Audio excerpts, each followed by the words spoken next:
ابو یعلا نے حضرت ابو ہریرہ رضی اللہ عنہ سے یہ روایت نقل کی ہے کہ ایک مرتبہ ہم لوگ نبی علیہ السلام کی خدمت میں حاضر تھے۔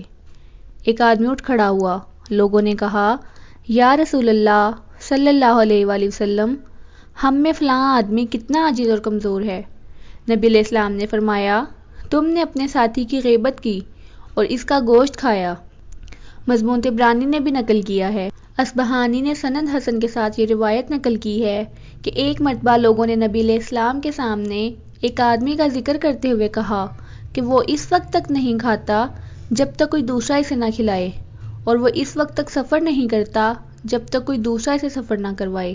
نبی علیہ السلام نے فرمایا، تم نے اس کی غیبت کی۔ لوگوں نے عرض کیا، یا رسول اللہ صلی اللہ علیہ وآلہ وسلم، ہم نے تو صرف وہی بات بیان کی ہے جو اس کے اندر موجود ہے۔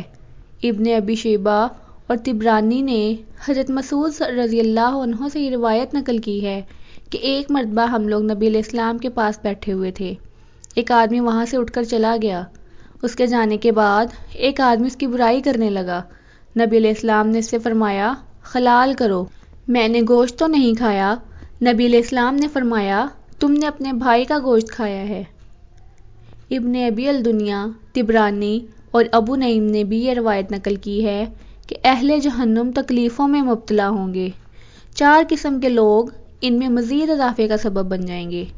وہ لوگ حمیم اور حجیم کے درمیان دوڑتے ہوں گے اور ہلاکت و تباہی کو پکارتے ہوں گے۔ اہل جہنم ایک دوسرے سے کہیں گے کہ انہیں کیا مصیبت ہے، ہم تو پہلے ہی پریشانی میں مبتلا ہیں اور یہ مزید ہمیں اذیت پہنچا رہے ہیں۔ ان میں سے ایک آدمی وہ ہوگا جس پر چنگاریوں کا تابوت بند کر دیا گیا ہوگا۔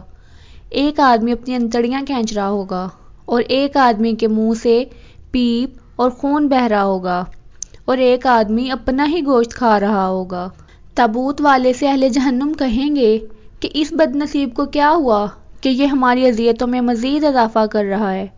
وہ خود جواب دے گا کہ یہ بد نصیب جب مرا تھا تو اس کی گردن پر بہت سے لوگوں کا مال واجب الادا تھا۔ پھر اہل جہنم انتڑیاں کھینچنے والے سے یہی کہیں گے۔ وہ جواب دے گا کہ یہ بد نصیب اس بات کی پرواہ نہیں کرتا تھا کہ اس کے جسم کے کس حصے پر پیشاب لگتا ہے۔ پھر اہل جہنم یہی سوال اس شخص سے پوچھیں گے جس کے منہ سے پیپ اور خون بہتا ہوگا۔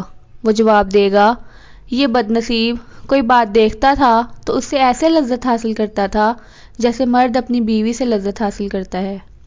پھر اپنا گوشت کھانے والے سے یہی سوال پوچھا جائے گا تو وہ جواب دے گا، یہ بد نصیب غیبت کر کے اور چغلی کھا کر لوگوں کا گوشت کھایا کرتا تھا۔